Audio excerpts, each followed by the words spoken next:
Hey everyone, Andrew here, and it's time for another Fighting the Hate.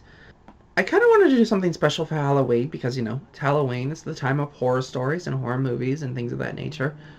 I originally I tried to think of a book that I could do a review on, but I haven't read any horror movies or horror books of late. And I haven't read too many horror manga or watched too many horror animes to really do that. So I kind of knew if I was going to do this, I had to do a Fighting the Hate.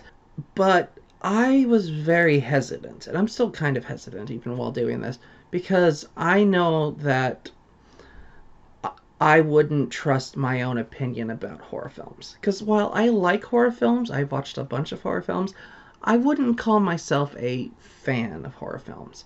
Or big fan of horror films anyway. And I'm definitely not one of those people who are the uber fans of horror, the ones who will not shut up about horror, the ones who anytime there's any conversation about movies will always try to tie it into a horror film in some way. No. I watch a bunch of them, but I also acknowledge that my opinion of horror films is vastly different from other people's. And I say this about a lot of genres, but I think horror it's the most ridiculously obvious because there are so many of the big name popular horror films that I just do not like at all. Or I have really big problems with, or I just cannot get into in any way, shape, or form. The films like The Shining and Psycho and The Babadook. I mean, I got into The Exorcist and Alien, but it took multiple viewings of it, and even still, I'm like, eh. And then I also acknowledge that the ones I tend to like from the genre aren't the popular ones, or are not necessarily the ones that do really well. Like, I was shocked. I did that decade review last year for, like, the best films, all of that, and I came up with an actually popular horror film to say is my favorite horror film. I didn't expect that. I expected it to be something super dumb and obscure. Because I like the weird stuff. I like the ones that don't necessarily make sense or don't necessarily work or may not even really qualify to be horror films. But I also like some generic stuff too. But like, I am the last person I would go to ask about horror films. And thus, I can't necessarily say you should ask me about horror films. That said, I do feel that certain horror films get a lot more hate than they deserve. And I figured if I'm going to do that, let's talk about the genre that got me into horror, which is the slasher films. And the first one that comes to mind that I could do would be Halloween 3 Season of the Witch, because I talked in my last Grease 2 video about Halloween 3 and how it's my favorite of the Halloween franchise.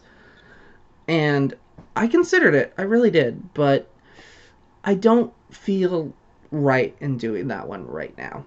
I feel like I need to rewatch the other Halloween films and get a better grasp on what doesn't work in those for me that works in Halloween 3. Or just to give myself a chance to change my mind and actually say, no, Halloween is the best. I've watched it 2 or 3 times, but I'm still kind of on it. So I'm going to put that on the back burner. They can do that at another time. Instead, I'm going to talk about my favorite slasher series. The series that got me into horror, the series that got me into slasher films. And it still has some of my favorite films in the entire genre, the Friday the 13th series. And there's a lot of these to talk about because I think we all kind of agree there's like 4 great Friday the 13th films. If you can even agree to that. But it's like the first film, the third film, the fourth film, and part 6, Jason Lives. I think we can all agree those films are exceptionally good. Then you get to like part 2, which I don't like myself. A lot of it has to do with Jason depiction between the fast moving and the sack on his head, and yeah, there's something about that film that has never worked for me. You then have the 2 that I would consider that are actually bad, which would be part 5 and part 8, Jason Takes Manhattan. And 5's bad because Jason's barely in it, and it doesn't really have anything to do with the Jason series, and you can tell there's a drop in quality with that one. Like, even one of the I watched the Crystal Lake Memoirs, which is the 400-minute documentary that was just all of the films in detail. And even they, when they got to part 5, talked about how there was such a dramatic drop in the quality of the films. And that this one was all about just boobs and as much sex as we could throw into the film. And then you got part 8, with Jason Takes Manhattan, where more like Jason visits Manhattan for about 5 minutes and takes a leisurely stroll. Like, one, if you knew you weren't going to be able to actually have him be in Manhattan for a good chunk of it, why did you call it that? That said, the 5 minutes that he's in Manhattan are great, and there's a few minutes throughout the rest of it that are okay. It's just bogged down by being 95% on a boat and being the cheapest looking and being one of the lower quality, just all around ones.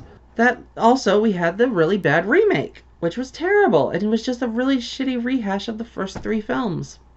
You have the films that I really like but have a really bad reputation, such as, or the at least like the directors themselves didn't like, which would be Part 7, The New Blood, which is Jason basically fighting against Carrie, which I really enjoy that film. I think it's a really well done horror film with some really good ideas and really good action stuff to it.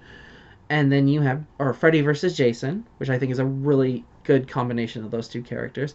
I know it gets a lot of hate. I think it's just people overbuilt the hype in their brain and couldn't accept the film for what it was.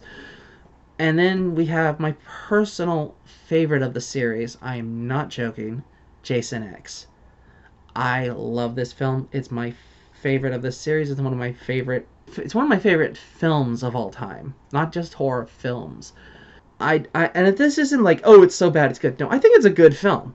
I legitimately think it's a good film. I think it's an interesting, unique sci-fi film with some good comedic elements and some good horror elements. That said, I will be the first to admit it's not really a horror film.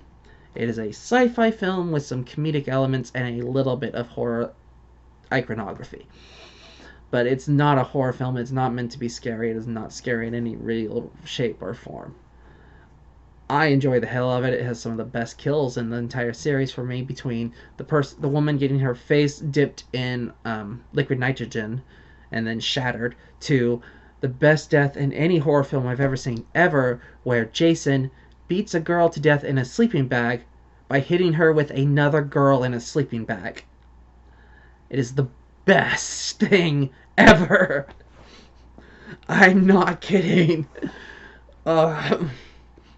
But yeah, I don't feel it's right to do, especially like for the Halloween season horror season. I could defend this movie as its own thing, but as a good horror film, I can't necessarily say that this qualifies. And then that leaves us with Part 9. Jason Goes to Hell. The Final Friday. And for those of you that are wondering why in the world this is called Jason Goes to Hell and not Friday the 13th Part 9, it's because this film is the first one done by New Line Cinema after they got the rights to the character, but they did not have the rights to the film title. And this was a film, when I first heard about it, I heard about it in a documentary on the Jason X DVD where they went through all of the Jason films and talked about it. And then when they got to this part, they were like, oh, it's so creative and so interesting. It's a film by a first-time director who is a horror fan getting to create his own version of this story and this character. And it's great to see how the fan base has grown to that they could even do this and to take their own version of the story and add their own elements to it and make it their own thing. And I watched it, and I thought the film was pretty good. Not the best thing ever, but I thought it was solid. And then I started to hear the hate. And there was a lot of hate for this film. I nearly didn't do this review at all. I kept flip-flopping. I kept trying to decide between this and Halloween 3 or something else entirely. And then this morning decided it for me. I went and watched the Joe Blow Horror Channel, which they do a lot of really good videos. I do recommend them. And they did a review of Jason Takes Manhattan on a little program they call The Black Sheep, where they look at sequels that don't get a lot of love or a lot of respect and explain, oh no, this is the thing that the sequel does well, is the things to like about this. It deserves a little bit more love and respect. It does. And they were talking about Jason Takes Manhattan, and I listened to the whole thing, and I'm like, I agreed with some of it, and I disagreed with others. It's like, to me, that film is still too broken to really work. But I could at least see the argument and see what they were saying, and I could justify that. But the way they started the video was them saying, like, I love all of the Friday the 13th films, except Jason Goes to Hell. That film can go die. And I'm like,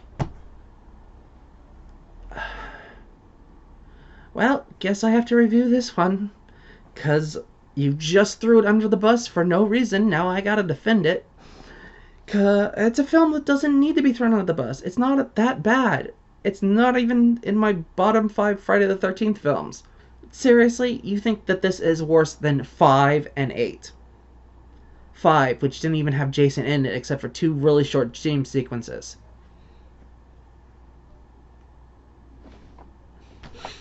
That's one of the annoying things with doing this type of thing, is like, I'll like films and I'll defend films, and I don't understand why they even have to be defended in the first place. This film is fine. It's weird, it's hard to follow, but it's a fine film. It does not deserve hate. It deserves, if anything, it deserves indifference. But I honestly kind of like it. I think it has some stuff that works fairly well for it. It does have the same problem that 5 did to an extent, and I will acknowledge this. Jason is barely in the film. He's more in it than he was in 5, but he is barely in the film. He's in the first few minutes of the film. He then dies, but then he possesses people, and he continues to possess people until he's able to get his body back at the end of the film, and then we have him for the last 8 minutes of the film or so.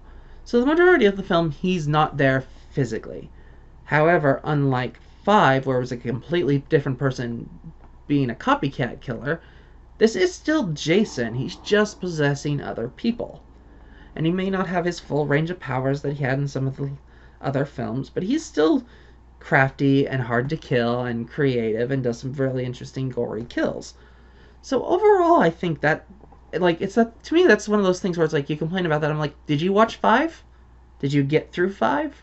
This'll be fine for you. This isn't that rough. Just accept it for what it is, and if you really don't like the fact that Jason's not in it, you have 8 other films that he goes around killing people in. Anyway, I'm going to go over the plot very quickly because it's a Friday the 13th film. Plot isn't necessarily the most important thing in it, but this is also a very convoluted story, and thus the plot is actually kind of important. So, basically, Jason has returned to Camp Crystal Lake after the events of 8. How in the world he survived those, we don't know. Supposedly there's a comic out there that explains this. I've never seen it. It's not important. Anyway, so Jason starts hunting after this woman, and it turns out that she was a plant. She is an undercover FBI agent, and she lures Jason into this trap where they basically all unload their entire stockpile of ammunition into him and then blow him up with a grenade. So Jason has been blown to smithereens, but his heart is still there and it's still beating, even outside his body. We see a man in a cowboy hat. This man is named Creighton Duke, and he is a bounty hunter, and he just looks upon the scene and kind of scoffs because he knows that this isn't over. Basically, Jason's body gets taken into the morgue, and the coroner is there checking out the body, and he sees the heart, and the heart is still beating, despite being outside of his body. And it seems to hypnotize the coroner, and he ends up consuming and eating the heart. And this allows Jason's spirit to take over his body. And thus, Jason kills the assistant to the coroner and the FBI agents and escapes out into the woods. He then starts on a killing trail heading back towards Crystal Lake. We cut to a diner in Crystal Lake where they're watching the news about how, Jason's dead and everyone's celebrating, and it's bringing commerce to the town nearby Crystal Lake. And we see a diner that's full on, Jason craze, and they are like selling Jason patties where it's just hamburgers in the shape of a Jason mask with the eyes cut out, and it's like really dumb. We meet a waitress there named Jessica, and Jessica sees on the news an interview of Creighton Duke, and Creighton Duke basically looks at them and says, "Oh, Jason's not dead." What you think of as Jason is not Jason. He wears other people's bodies like folks wear a suit. There's only one way to put an end to him, and I'm the only one that knows the way. So you pay me $50,000, and I will kill him. I'll bring you the mask, I'll bring you the head, I'll bring you everything. You can get the whole kit and caboodle. And it's interesting because when researching this, I found out that is a direct reference to Jaws, which is kind of cool. And then one thing that this film does quite a bit. And Jessica kind of ignores it, but ends up having Creighton Duke as one of her customers. And he tells her that Jason is still alive, and he is on his way looking for the only remainders of his family. Jason has to steal other people's bodies until he's able to possess one of his family members. Only then can Jason return to his true, near invincible state. Crichton reveals to Jessica that her mother is Jason's half-sister. So that makes her mother, Diane, Jessica, and her daughter, Stephanie, the only living relatives of the Voorhees family. And Creighton Duke also reveals that while Jason needs one of their bodies to return to his full form, it also, the only way to fully kill Jason and keep him from coming back is for one of his remaining blood relatives to kill him with a very special dagger. Through my research, and what I found out is this dagger is actually a recreation of the Kandarian dagger. And that is from the Evil Dead film. Specifically, I believe Evil Dead 2. And at another point in this film, you see a reference to the Necronomicon, which is also from Evil Dead 2. And through my research, I found out that the director of this wanted to tie it into the Evil Dead universe, and that this director's explanation for why Jason is the way he is that Jason's mother somehow got her hands on the Necronomicon, and Jason is a variation of a Deadite from that series, and ties it in together. Which is kind of pretty cool, especially considering Jason would eventually meet Ash from Evil Dead in the comic series Freddy vs. Jason vs. Ash. It's kind of cool, even though that was a thing that I never really needed to happen for me, even in the comic book form. But it's still kind of cool to have that be there and be an explanation that, if you can pick up on it, explains a lot of things. So Jessica doesn't believe any of this. She takes it out of Stephanie and leaves. And Jason has been killing his way and possessing people all the way and has made it to Jessica's mother's house, Diane. Jason tries to kill Diane and take over her body, but Jessica's ex-boyfriend Steven happened to be around and jumps in and tries to save Diane. Unfortunately, Diane ends up getting killed by accident, and Jason escapes. This leads to Steven being accused of killing Diane, and he gets arrested. But Steven, even though he's getting arrested, manages to escape and finds out that he has to go and save Jessica because Jason is now going to go after her and their child. So Jessica is dating this TV tabloid reporter named Robert Campbell, which I can't help but think is a reference to Bruce Campbell from Evil Dead, since there's so many Evil Dead references in this. But yeah, Robert Campbell is kind of a sleazy tabloid reporter. He goes into the Voorhees house trying to find evidence that Jason and Stephanie are related, or anything about how Jason is what he is. Jason shows up and possesses Robert, and then tries to use that friendly guise to get closer to Jessica. But Steven shows up and hits Jason with his car and gets Jessica into the car, and they both escape off towards the diner. Jason continues on his warpath and kills a bunch of people. Basically, the whole thing is just leading up to Jason's house. Duke manages to get the dagger to Jessica, and they manage to fend off Jason and fight him off, and Steven shows up and beheads Jason with his machete, killing Robert, basically the Robert body host. But Jason's heart comes crawling out of the neck, but the heart has now mutated and changed, and now looks like a demonic infant. It crawls out and manages to crawl into another body, and this body turns out to be the dead body of Diane, Jessica's mom. So Jason manages to get himself inside one of his relatives, and thus is able to be reborn in his full power. And he goes out and starts to try to kill everyone. Duke tries to stop him, and he tries to distract Jason. Jason gets his hands on Jessica and is about to crush her, but Jessica stabs him in the heart with the dagger. And as the power of the dagger spreads through him, we see all of the souls and all of the people he killed escaping his body. And we see hands reaching up through the ground and drag Jason down into the hell, leaving only his mask on the surface. Steven and Jessica and their baby drive off into the sunset. to get as far away from Crystal Lake as they can.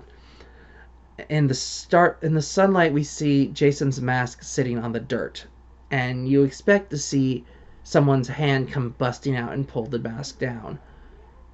However, while that does happen, it's not Jason's hand that does it. It is the clawed hand of Freddy Krueger, followed by his laugh as it pulls it down into hell.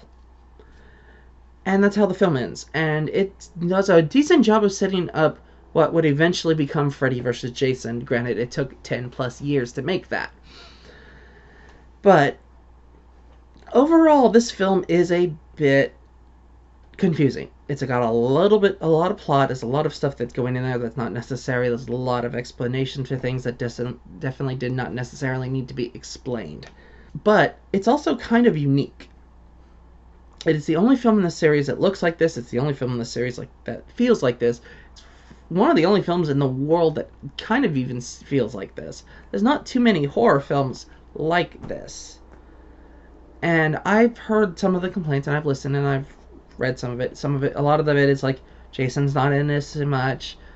It's like, it's got a lot of gore and a lot of nudity, but not a lot of substance to it. The plot is incoherent. The film is boring.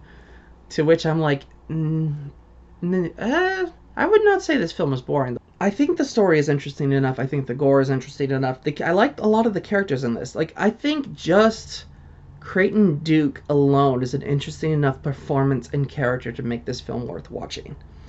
He has an interesting character arc. He's an interesting story. I do kind of wish they kept some of the stuff that I've read about his character, having done a little bit of research for this, which is like that the reason that he's after Jason is because Jason killed his girlfriend, and he has spent his life trying to get justice for that. So he studied Jason and figured out where his powers came from and how his powers work, which is why he knows about the dagger and the family blood and all that stuff. Jessica's a really good, interesting female lead. She's not the prudish one that you usually get of the innocent girl who will survive. She has the daughter. She has had relations and was out of wedlock. So, she's not necessarily the normal, final girl. But she has elements that make her strong and make her independent and make her work really well. You also have Stephen Freeman as the male hero character, and he does not fit the bill very well. It kind of works for him. He's kind of a dork. He's not necessarily the person you would expect to be able to save you. And to be more often than not, he doesn't actually do he has a couple moments, but Jessica has to save herself. And it's got a lot of interesting elements. It does have its flaws. I will be the first to admit it. It's like the story is hard to follow. It's not shot the best. And it's kind of clear that this was made by a first-time director. That said, I have seen much worse from first-time directors. Like, there are way more poorly put together films than this. Granted, this also was like a big budget thing, so he had time to, reshoot things and make things work better. But I think it should be considered and acknowledged for being unique. It is a one-of-a-kind of film. It's like, and the thing that gets me mad about it is like, you get the people that complain, it's like, it's not Jason killing people in the forest. I'm like, you have 8 other films to watch of that. If you want that, that exists all over the place. This is something unique. This is something different. This is something that tries to build on the lore. Is this lore we necessarily need built upon? No, but it's gonna happen. Of all the ways they could have done the explanation for why Jason is the way he is and how he has this power and how he is this way, this was an interesting take. It's not a great take, but I would argue that there isn't a good way to explain this. This is one of those things that people would talk about and be like, we don't want an explanation for this. Like, we didn't want the druids in Halloween to explain why Michael Myers is the way he is and how he's immortal and how you do the thing. We don't want an entire prequel series explaining how Anakin Skywalker became Darth Vader. We don't want to ruin the mystique of this character. And it's like, that's not true. Like, this is what fans say after the fact. The entire time before this comes out, all the question is, how is Jason able to do these things? Where does his power come from? How can he do these things? How did Anakin become Vader? It's a double-edged sword. It's a thing where it's like the fans need it and want it, and ask for you constantly for it. But the reality is they do not need it or want it. And it only hurts you to actually explain the thing. That said, it's like it's really hard to not do that as a writer, because easier answer to like, well, what do we do in the sequel? Well, let's explain the things that didn't make sense in the first one. Okay. That's an easy go-to, and every writer is going to do that at some point in a sequel. It'll be like, well, this part didn't make sense in the first one. Let's explain that. It's like, that's a double-edged sword. I can totally be on the side of George Lucas, where it's like, you guys begged me for years, non-stop, to tell you how, Luke's father became Darth Vader, and then you got mad because you didn't like the version that I did. And it's like, I will take what this one does over what they did with Michael Myers in Part 6. But it's like, you have to have something to say with this. And I think this is a decent attempt at giving an explanation for Jason and why he is the way he is. And if you can catch the Necronomicon reference and catch the idea that he's actually a Deadite and this is all tied into the Evil Dead universe, it adds something to it. It's not necessarily needed and or wanted, but it's not too bad. I've seen far worse explanations for characters. One of the complaints that I heard about this one is that this one doesn't have any of the goofiness that some of the ones right before it did, and certainly the ones right after it did. It takes itself very seriously. And I could see that being a problem for me. It's weird that I don't have a problem with that, but everyone else does. Because I'm the one who's like, I don't like my horror movies to be completely that ridiculously serious. I like a little bit of goofy. I like a little bit of fun. There's a reason Jason X is my favorite in the series. And it's not just because it's set in space. It is because it's goofy and fun. It has my favorite death of any horror film. That is ridiculous and fun, and I love that. But I also really liked Jason Goes to Hell. And it takes itself very seriously. And I feel like it was trying to go back more to its roots of 1 and maybe 2. Of being a little more visceral, a little bit more serious, and a little bit less goofy. I think it somewhat succeeds in that. I think this film deserves a bit of respect just for trying to be so different and unique. Kind of like Halloween 3. It's like, you can dislike the film and not like the fact that it doesn't have these things in it. I can understand that. But if you look at the film as its own entity, it has some stuff that does kind of interesting and kind of works for it.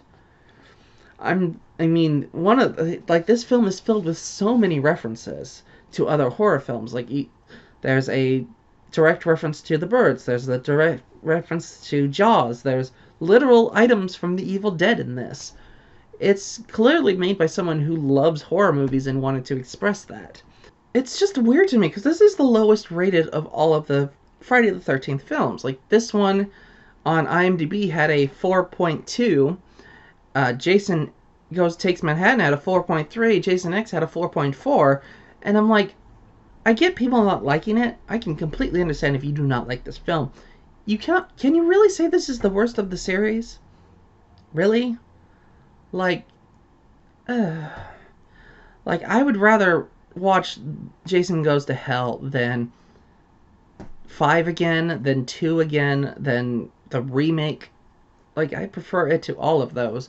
Like, I might watch 8 again after having watched that Joe Blow video about it. But even then, I would still probably say this film is better made. It at least doesn't look like a cheap piece of garbage that they pushed out as fast as they could. Is this film deserving of some hate? Yeah, I can totally see not enjoying this film and not liking this film. I don't think there's enough here to really hate this film. And the fact that I've seen multiple people over the last month or two just throwing this film under a bus, is just like, this film is good. It's solid. It doesn't deserve to be thrown under the bus as a bad film. If you want to throw any of these under the bus, that's what 5 is there for. 5 is the one that doesn't have anything to do with anything. It can be thrown under the bus. If you like Friday the 13th Part 5, okay, good. I'm glad you found something you liked. And as I said, like, I have some complaints about that. Some of these films. This is still my favorite franchise of the whole thing. I've seen all of these films multiple times. I enjoy at least something in all of them, just for its uniqueness, just for its creativity, for its love of other horror films. Because there's a lot of other horror films referenced in Jason Goes to Hell. Overall, I enjoy this film. I think it has some stuff that really works for it. I think it has a couple flaws, but I don't think that's enough to deserve the hate that it gets. But that's all just my opinion. What do you all think? Is this your favorite Friday the 13th film? Is it your least favorite? Is there something about this you truly despise? And I didn't mention. Is there things that you really like about this? Can you tell me the things that make 5 and 8 better than this one? Or the remake better than this one? Let me know in the comments below. I'm happy to talk to you, happy to talk about any horror movies. Until next time, happy watching, and I'll see you all later. Bye!